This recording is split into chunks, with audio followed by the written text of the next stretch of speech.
काली माँ को शक्ति का सबसे उग्र और विनाशकारी रूप माना जाता है। उनका रंग सांवला है, इसलिए उनका नाम काली पड़ा। आंखें लाल है और उनकी 4 भुजाएं हैं। उनके एक हाथ में खड़क तलवार है और दूसरे हाथ में एक राक्षस का कटा हुआ सिर है। अन्य 2 हाथों में अपने भक्तों को आशीर्वाद देने के लिए परिस्थिति में रखा गया है। वो अपने द्वारा मारे गए राक्षसों के सिरों की माला भी पहनती है, जो देवी को इस रूप को और भी अधिक भयानक और दिव्य बनाता है। उनके सभी भयंकर रूप के अलावा आप यह भी देखेंगे कि देवी की जीभ हमेशा बाहर रहती है। सबसे महत्वपूर्ण हिस्सा यह है कि देवी को भगवान शिव, जो कि उनके पति है, देवी ने उनकी छाती पर कदम रखते हुए दिखाया है। देवी काली के भगवान शिव पर कदम रखने की इस प्रसंग के पीछे एक बहुत ही रोमांचक कहानी है, बहुत ही दिलचस्प कहानी है। तो क्या आप जानना चाहेंगे कि देवी काली ने शिव की छाती पर पैर क्यों रखा? फिर चलिए बताती हूँ आपको। रक्त बीज।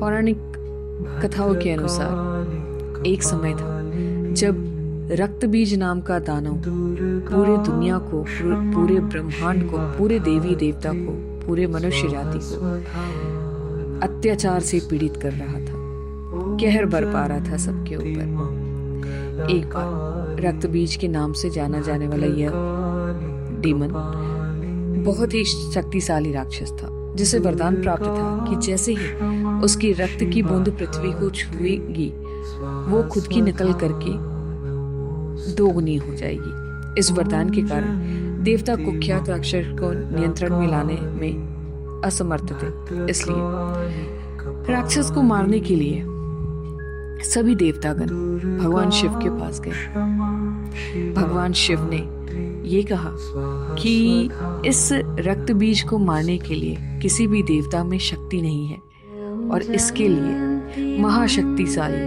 देवी पार्वती या माता दुर्गा के पास सभी को जाकर के रिक्वेस्ट करना चाहिए। सब के सब माँ दुर्गा के पास, देवी पार्वती के पास जाते हैं और उनसे हाथ जोड़ के विनती करते हैं कि हे माते, आपसे अधिक बलशाली और आपसे अधिक शक्तिवान इस दुनिया में कोई नहीं है और रक्त बीज का संहार करने के लिए आपके अलावा इस दुनिया में हम लोगों को कोई भी नहीं दिखा। इसलिए माँ, हम आपके पास आए हैं ताकि आप रक्त बीज का संहार करके इस दुनिया को उसके अत्याचारों से मुक्त कर सके। देवताओं के इस निर्णय पे, देवताओं के इस विनती पे देवी पार्वती ने एक बहुत ही विनाशकारी रूप धारण किया और उन्होंने सभी देवी देवताओं से आशीर्वाद के रूप में अस्त्र शस्त्र लिए। तो सभी अस्त्र शस्त्रों से सुसज्जित थी देवी काली। उन्होंने राक्षस पर धावा बोला।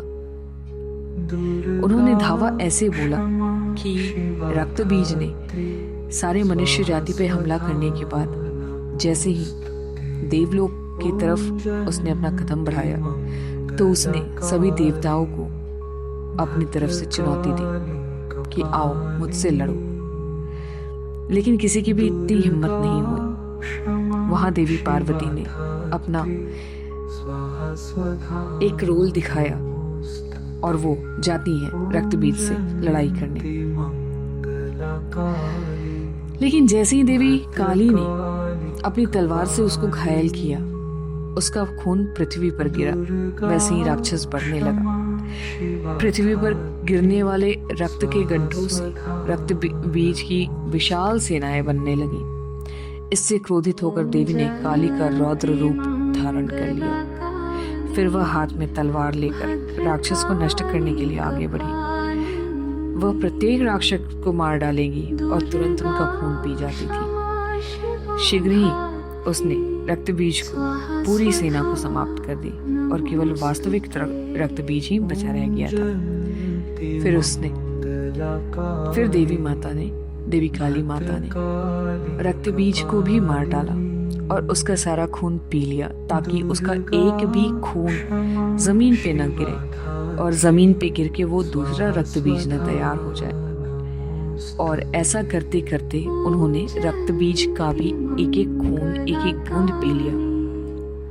उस बूंद को उन्होंने तब तक पिया जब तक कि रक्त बीज बेजान होकर गिर नहीं गया और उसके शरीर में खून का एक भी बूंद न रह गया।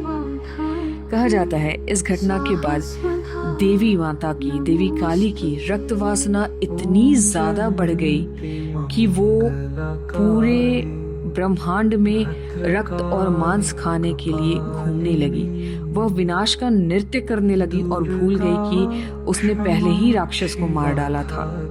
इसके बाद वह मासूमों को मौत के घाट उतारने लगी। ये देखकर सारे देवता, सारा देवलोक, सारा ब्रह्मांड बहुत ही चिंतित हो गया और वो सारे मदद के लिए शिव भगवान के पास पहुंचे। हालांकि शिव जी सब कुछ अपनी तीसरी नेत्र से देख रहे थे, अपनी सारी चीजें वो देख रहे थे, क्योंकि कहीं ना कहीं देवी पार्वती उनकी धर्म पत्नी थी और धर्म पत्नी जब युद्ध पे गई थी तो भगवान शिव तो ऑब्वियस सी बात है वो तो सारा कुछ देखेंगे। अब इस स्तर पर काली माता को रोकने की शक्ति सिर्फ भगवान के पास थी, भगवान शिव के पास। भोलेनाथ यूं ही भोलेनाथ नहीं कहे जाते, इसलिए भगवान शिव ने उन शवों के बीच जाकर अपने आप को लेटा लिया। वो वहां पे जाके लेट गए जहां पर देवी नृत्य कर रही थी और सारे मासूमों को मार रही थी। उस दौरान देवी जब आगे बढ़ रही थी तो देवराज इंद्र ने उनसे रिक्वेस्ट किया कि माता आप अपने गुस्सा को कम करें, लेकिन देवी ने उनकी एक भी न सुनी। आगे चलने पे श्री हरि विष्णु जी ने भी उनको रिक्वेस्ट किया कि हे देवी पार्वती, हे माता पार्वती, आप अपने गुस्सा को शांत करें और अपने रक्त पीड़ा को भी कम करें, रक्त पिपासना को भी कम करें। लेकिन माता ने उन्हें भी इग्नोर कर दिया। अब क्या था, संयोग से फॉर्चुनेटली काली ने शिव पर कदम रख दिया, क्योंकि शिव जी तो शवों के बीच में लेट गए थे देवी को रोकने के लिए, और जल्द ही उन्हें अपनी गलती का एहसास हुआ। जैसे ही काली माँ का पैर भगवान शिव के छाती पे पड़ा, वो जो स्पेशल बॉन्डिंग थी भगवान शिव के और माता के बीच में, वो एक टच से ही उनको पता चल गया था कि ये प्रभु हैं, ये महादेव हैं। इस तरह पर काली को रोकने के लिए जिस तरह से शिव जी ने अपने आप को शवों के बीच लिटा लिया था, वो बहुत श्योर थे कि काली माँ यहाँ आके रुकेंगी ही रुकेंगी। जैसे ही काली माता का पैर उनकी छाती पर पड़ा, देवी को ग्लानि से तुरंत जीभ बाहर हो गई। वो इतनी शर्मिंदा हो गई कि उन्होंने अपना पैर भगवान शिव के, अपने पति के छाती पर रख दिया। इंडियन कल्चर में पत्नी को पैर नहीं लगाती, पत्नी हमेशा पति को परमेश्वर मानती है, और महादेव तो परमेश्वर ऐसे भी थे। वह शर्मिंदा थी कि उनकी रक्त वासना ने उन्हें अपने पति को पहचानने से रोक दिया था। इस प्रकार वह अपने मूल रूप में वापस आ गई और पूरे पृथ्वी का विनाश रुक गया। काली माता के चरणों में लेटे हुए भगवान शिव मनुष्य पर प्रकृति की सर्वोच्चता का भी प्रतीक है। यह स्पष्ट रूप से दर्शाता है कि काली या शक्ति के बिना भगवान शिव जैसी शक्तिशाली शक्ति भी निष्क्रिय है। इसलिए काली माता को शिव जी की छाती पर कदम रखते हुए दिखाया जाता है। इन शॉर्ट, माँ काली ने भगवान शिव के सीने पर इसलिए कदम रखा क्योंकि वह रक्त बीज नाम के एक शक्तिशाली दानव से लड़ रही थी। जब उन्होंने दानव को मारना शुरू कर दिया तो उन्होंने देखा कि हर बार जब उसका रक्त धरती पर गिरता और वो खुद को दुगना कर लेता था। इस वजह से काली माँ बहुत ही क्रोधित हो गई थी, एक भयानक रूप धारण किया, विनाशकारी रूप धारण किया और निर्दोषों को भी मारने लगी। देवताओं ने देखा कि यह स्थिति बुरी हो रही है, इसलिए उन्होंने भगवान शिव से मदद मांगी। शिव जी ने काली जी को रोकने के लिए शवों के बीच में अपने आप को लिटा दिया। जब काली माता ने एक्सीडेंटली शिव भगवान पे कदम रखा तो उन्हें अपने गलती का एहसास हुआ और यह देखकर वो शर्मिंदा भी हुई और उस शर्मिंदगी के कारण उनकी जीभ बाहर निकल गई। इस घटना ने उन्हें अपने पति को पहचानने में मदद की और एक विनाशकारी माता काली को भी रोक दिया।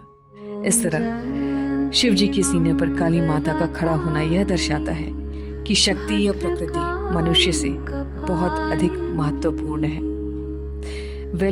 ये था मेरा वीडियो आपको माँ काली का विनाशकारी रूप दिखाने के लिए और ये दिखाने के लिए कि बुराई कितनी भी बड़ी हो लेकिन उसकी हार होती ही है।